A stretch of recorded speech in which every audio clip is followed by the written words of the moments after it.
আসসালামু আলাইকুম। আগামীকাল মাঠে নামছে বাংলাদেশ ভারত। দুই দলই সেরে ফেলেছে ইতিমধ্যে নিজেদের শেষ সময়ের প্রস্তুতি। তবে ক্রিকেট ভক্তের মনে অগ্রিম প্রশ্ন, কারা থাকছেন বাংলাদেশের একাদশে? কেমন হবে বাংলাদেশের ব্যাটিং বোলিং লাইন আপ? অবশেষে প্রকাশিত হলো চেন্নাই টেস্টেই বাংলাদেশের সম্ভাব্য একাদশ। জানতেই দেখতে থাকুন সম্পূর্ণ ভিডিওটি।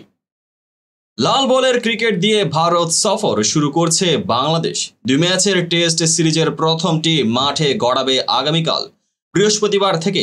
চেন্নাইয়ের চিদাম্বরম স্টেডিয়ামে ম্যাচটি শুরু হবে বাংলাদেশ সময় সকাল 10টায়। পাকিস্তান সিরিজের দল থেকে এই সিরিজের দলে খুব বেশি পরিবর্তন আনেনি বাংলাদেশ। এর কারণ গত সিরিজের পারফরম্যান্স। ইনফর্ম ক্রিকেটারদের রসায়ন ভাঙতে চায়নি টিম ম্যানেজমেন্ট।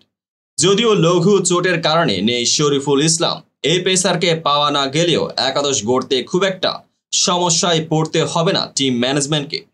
পেস বিভাগের নেতৃত্বে থাকবেন তাসকিন আহমেদ, তার সঙ্গে আছেন হাসান মাহমুদ ও নাহিদ রানা। এই দুজনে গত সিরিজে দুর্দান্ত বোলিং করেছেন। প্রথম টেস্টের একাদশে এই 3 পেসারকেই দেখা যেতে পারে। তবে উইকেটের স্পিন বান্ধব হলে সম্ভাবনা থাকবে তাইজুল ইসলামেরও। সেক্ষেত্রে একাদশে জায়গা হারাতে পারেন রানা। এছাড়া বাংলাদেশের একাদশে খুব একটা পরিবর্তনের সম্ভাবনা নেই। সর্বশেষ পাকিস্তান সিরিজের শেষ টেস্টের একাদশে যারা ছিলেন তাদের থাকারই সম্ভাবনা বেশি। চলুন এক নজরে দেখে নেওয়া যাক ভারতের বিপক্ষে বাংলাদেশের সম্ভাব্য একাদশ। সাদমান ইসলাম, জাকির হাসান, নাজমুল হোসেন শান্ত অধিনায়ক, মমিনুল মুশফিকুর রহিম, লিটন দাস, সাকিব আল হাসান, মেহেদী হাসান মিরাজ, তাসকিন আহমেদ, হাসান মাহমুদ, নাহিদ রানা।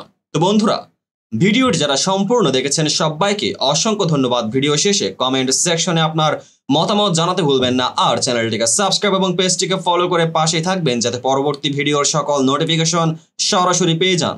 দেখা হবে পরবর্তী ভিডিওতে।